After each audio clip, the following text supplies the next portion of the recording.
Hi, this is Little Dwarf, and this time I won't be playing a game, but instead talking about one.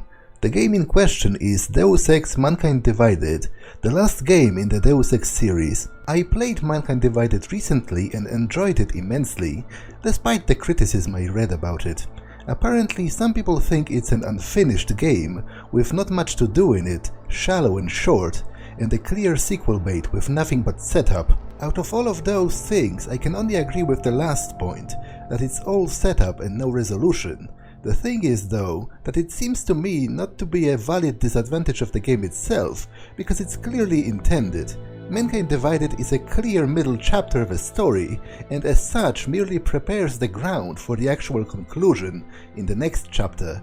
The fact that the chapter itself might never at this point come seems irrelevant in judging Mankind Divided itself. I happen to vehemently disagree on the other points though. To me, Mankind Divided is a full experience all in itself, with plenty of stuff to do. In fact, finishing Mankind Divided took me longer than finishing Human Revolution, and I loved every moment of it. One of the areas in which Mankind Divided absolutely excels, and the main point of this video, is the environmental storytelling in the game, and the way the locations tell a story just by the usage of props and background material. I am a type of player that derives great joy from just exploring the game world in detail, looking at everything, and trying to infer what it can tell me about the world, and Mankind Divided is downright brilliant in that regard.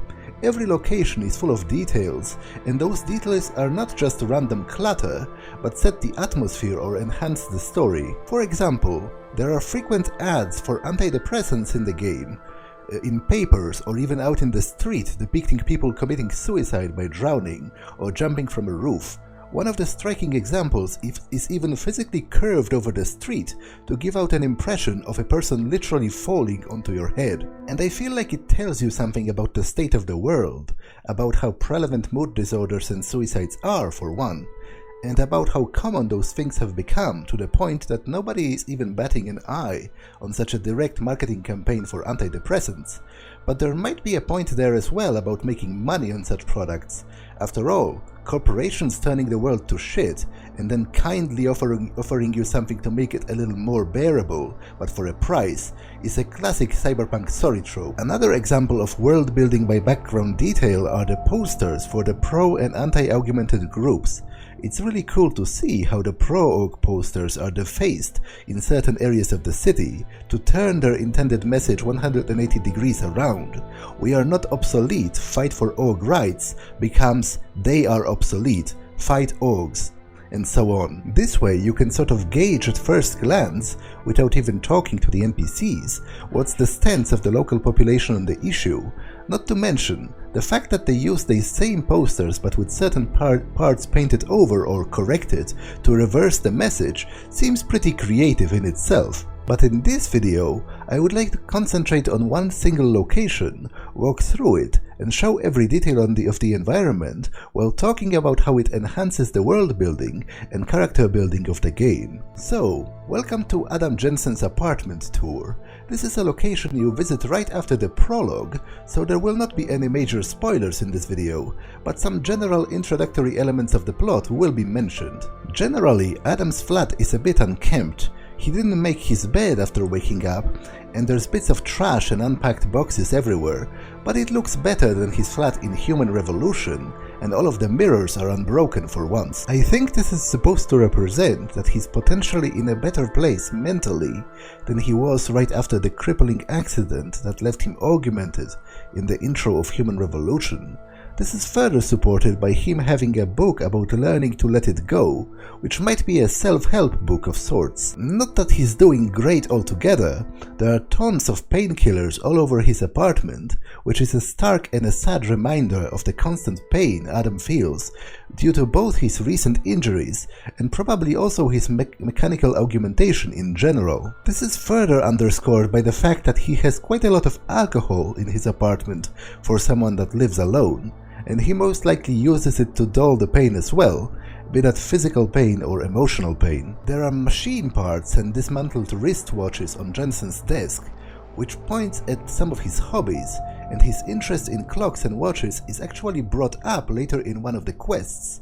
but it might also suggest that he tries to keep up his manual dexterity and train using his mechanical arms. Apart from that, he also has a magazine about augmentation, so he clearly keeps up on new technology on that front, probably wanting to better understand and utilize his own augmentations. There's a hidden compartment in the floor of Adam's bedroom. It shows the player that the Juggernaut Collective, with whom Jensen is affiliated, has provided him with some stuff, such as an augmented past documents and a map of Prague and of their dead drops. There's also a compilation of info from Francis Pritchard there, which shows that he and Adam are still cooperating with each other. But that's not all. You can also find a signed copy of Pritchard's screenplay, Nuclear Snake. That's a very small but kind of heartwarming detail, because it lets you know that Adam and Francis are not only working together, but are on friendly terms. Clearly, Francis wanted Adam's opinion on the screenplay if he sent him a copy, and a signed copy no less. Adam has plenty of books in his apartment, and you can read many of the individual titles. The developers seem to take care to connect at least some of them to Jensen's actual backstory as a police officer.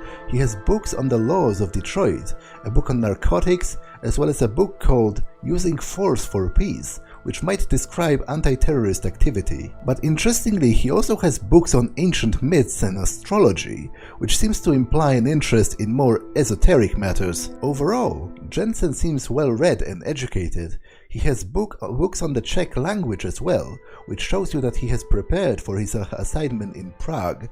On that note, he also has a book of traditional Czech recipes, which paints him as an intellectually curious type of a person, eager to learn about the local customs and whatnot. There are a couple of personal items in Jensen's flat as well, shedding more light on what he thinks about and what he holds dear to his heart. There is a photo of his late dog, Kubrick, on the coffee table. There are postcards from Detroit, which shows you that he keeps at least occasional contact with people from there. And there is also a signed baseball, highlighting Jensen's interest in the sport, which is further brought up in the System Rift DLC. Overall, I really feel that the design of the flat tells you something about what kind of a person Jensen is, to the degree that is not always directly stated in dialogue, for example. What hobbies he has, what he finds important in life, how sentimental he can be sometimes. I just think it was really neat and betrays an impressive level of dedication from the developers. There is a similar level of clutter and polish in most of the locations in Mankind Divided. Careful study of them can give you early leads on future quests or more background lore. Generally, it has been an absolute blast for me to just walk and look around in the game, even when there was nothing actually happening. And from a player like me, that's actually high praise. What other games do you know that have high levels of details in their environments? Let me know in the comments. I would probably greatly enjoy playing them. If you are interested in seeing me playing Mankind Divided itself for the first time, with the attitude of looking at everything and then pondering its greater meaning, you can see a link to the playthrough playlist in the description. Other than that, I've done a couple of other video essay type videos in the past already, where I discuss some particular elements of the game I played, or give my analysis and opinion on their themes and story. You can find that playlist in the description as well. Thank you for watching, that's all for this one, and I will see you in the next one. Bye!